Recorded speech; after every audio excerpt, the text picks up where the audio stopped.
somebody just reminded me of US dollars by saying USD in a bank account is not your coins.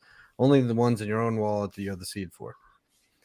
And there's a lot of fuss about inflation lately, and it's probably out of control a bit.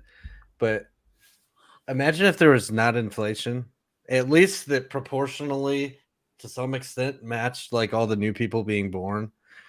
It would get insane, right? Because it would actually be hard to get your hands on a dollar. You know, imagine, paying $10 to buy a car. Does that make sense? You know, No. like it doesn't make any sense at all, right? Or like fractions of a penny to buy a pack of bubble gum or something, right?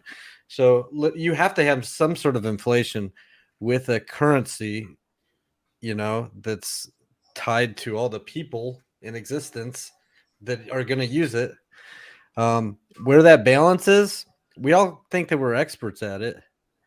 You know, we can only hope that the people who control the decision making for that are trying to do what's right for everybody.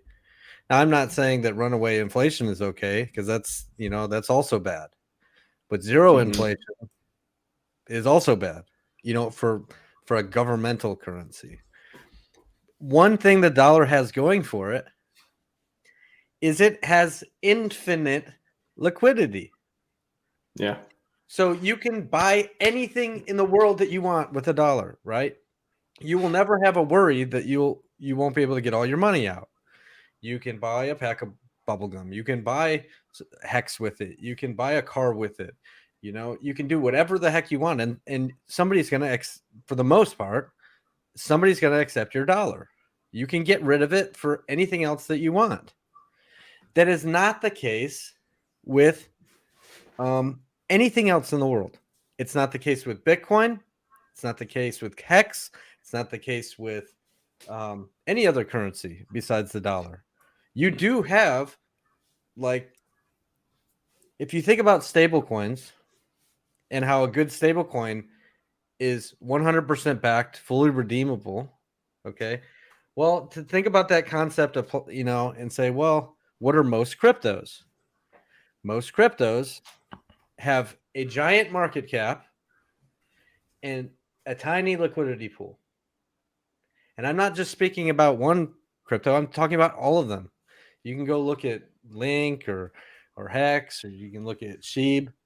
It's like, oh, wow, look at billions and billions of dollars of market cap, all these people holding, and, hopefully there's never a race to the door, because, the actual value it's all been extracted already. All that's left is a little bit. And that's not the case with the dollar. Now, Bitcoin has had the opportunity over 14 years. By the way, it's like the birthday of Bitcoin, I think. Oh, But happy birthday, Bitcoin. or the white paper, I think. Now, it's had the opportunity for 14 years to grow.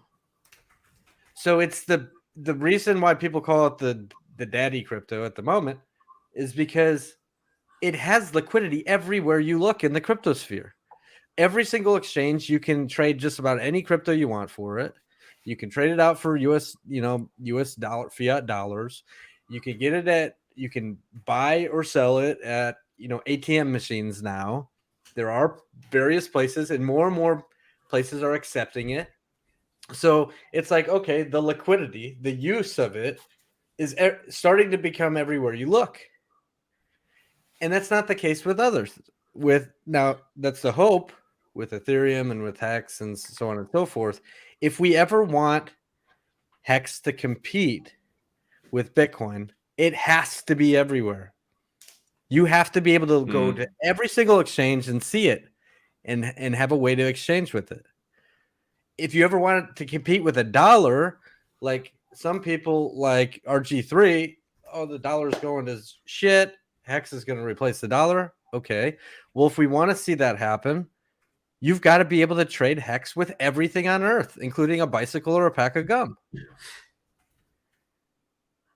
be very interesting. USDC's kind of strong entry. It's not monopoly pay, but it's like this first mover advantage, maybe you'd call it, because it's kind of piggybacking off the USD. Everyone's familiar with it, trade with everything.